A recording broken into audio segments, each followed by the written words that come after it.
High नमस्ते झोले लाफाको फेरि पनि म आइसकेँ मेरो ब्लगमा साथीहरू हजुरहरूलाई स्वागत छ। आज हामी चाहिँ भान्जाको छेउरो छ भोलि, त्यही भएर आज हामी जाँदैछौँ है सम्यमा संजोग भएर जाँदैछ। साथीहरू हजुरहरूलाई देखाउँदैछ ल आइज। हामी चाहिँ घरदेखि निस्क्यौँ, मिले चाहिँ झोला बोक्दै अनि संजोग र अङ्कलहरू गइसकेको, हामी चाहिँ हिँड्दैछौँ है। फेरि अब हामी यहाँ खैरिनी चोकदेखि गाडीमा चढ्नु लागेको है। त्यसो पार्छ नि त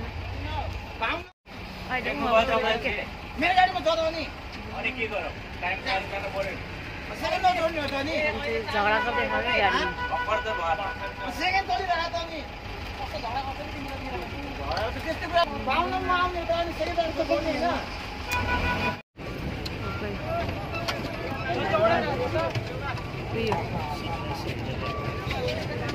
हो मान्छेको बेला। फेरि हामी चाहिँ बुटरोल बस पार्कमा झऱ्यौँ। अब फेरि पश्चिमतिर लाग्ने गाडी के चनौटा हो कहाँ हो भने चढ्न लागेछौँ, हेर्दै गर्नु होला।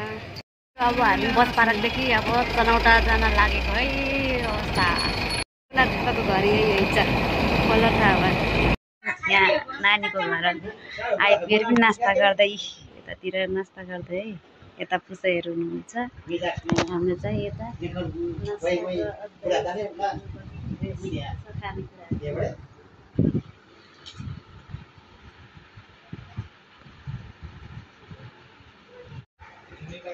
आजलाई यति नै साथीहरू, हेर्दै गर्नु होला।